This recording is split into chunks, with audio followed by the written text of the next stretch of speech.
வணக்கம். இன்றைக்கி நம்ம பார்க்க போகிறது ராகு. ராகுனா பிரம்மாண்டம். அடுத்தது தகப்பன் வழி பாட்டன். அடுத்தது நிழல், பாம்பு.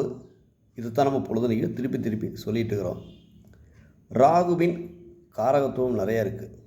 அப்போ ராகு அப்படின்னா மொட்டை மாடி, சேமிப்பு கிடங்கம், லஞ்சம் கொடுக்கறது, விபத்து, அகன்ற பாத்திரங்கள், மது, போதைப் பொருட்கள், சுவாச கோளாறு, அலர்ஜி, வேற்று மதத்தினர், புற்றுநோய், நீரில் மூழ்குதல்,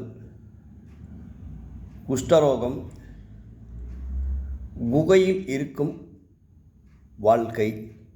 அதுக்கடுத்தது நாள்பட்ட வியாதிகள், முடிவில்லாத பாதை, விதவை சேர்க்கை, ஈனத்தொழில், மயக்க மருத்துவர்,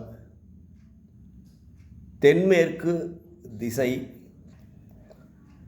கோமேதகம், காசநோய், நுரையீரல் பழுதுபடுதல், கொப்பளங்கள், கோவிலில் பிரதான கோபுரங்கள். அடுத்தது மாந்திரீகம், செய்வினை கோளாறுகள், விஷஜந்துக்கள், உணவு விஷமாக மாறுதல், மது. அடுத்தது கோபுரத்தின் நுழைவு வாயில்கள், சிதிலமடைந்த சிலைகள், திருமஞ்சன தீர்த்தம் விழும் இடம், பலிபீடம். இப்படி ராகுக்கு பல்வேறு காரகத்துவம் கொடுத்துருக்கு.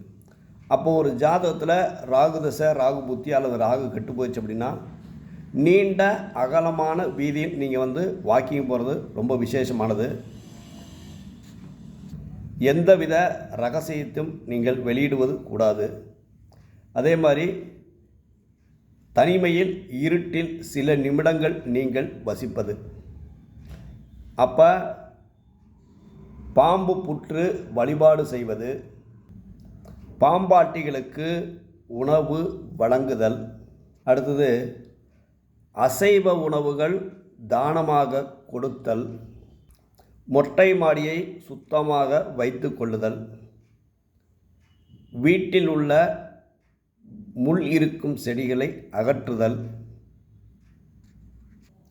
காசநோய், நுரையில் பாதித்தவர்கள் இவர்களுக்கு நீங்கள் மருந்து பொருட்களை வாங்கி தானமாக கொடுப்பது.